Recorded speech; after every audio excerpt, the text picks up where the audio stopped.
tani më gjerësi është me shërbime të përmirësuara dhe të reja e kanë gjetur vizitorët Butrintin këtë sezon. Në këtë mënyrë vizita e tyre bëhet më e lehtë dhe mirë orientuar edhe për personat me aftësi të kufizuara.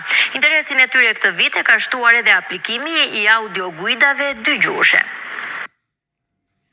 Këtë verë, vizitorët e qytetit antik të Butrintit kanë gjetur shërbime të përmirësuara dukshëm që përbëjnë risi në pritjen e tyre. Ina Hysi, menaxhere e shërbimeve për vizitorët, tregon se shërbimet e reja kanë për qëllim ta bëjnë vizitën më të lehtë, të mirë orientuar dhe të aksesueshme edhe për vizitorë me aftësi të kufizuara.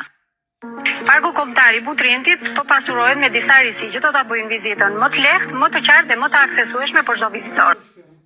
Interesin e vizitorëve e ka shtuar aplikimi i audioguidave, fillimisht në dy gjuhë, shqip e anglisht, ndërkohë që ofrohen disa vendpushime të reja dhe është plotësuar sinjalistika orientuese. Me impakt të veçantë në rritjen e vizitueshmërisë, janë platformat e ngritura të aksesueshmërisë që mundësojnë dhe lehtësojnë aksesin në monumente edhe për personat me aftësi të kufizuara.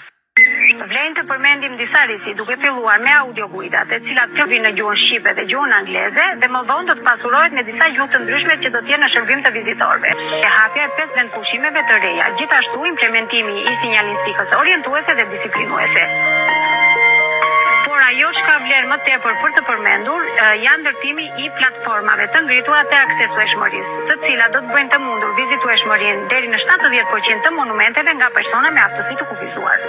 Të gjitha këto risi e kanë përmirësuar cilësisht këtë verë përvojën e vizitës në qytetin antik dhe parkun kombëtar të Butrintit, që është pjesë e trashëgimisë botërore UNESCO prej vitit 1992.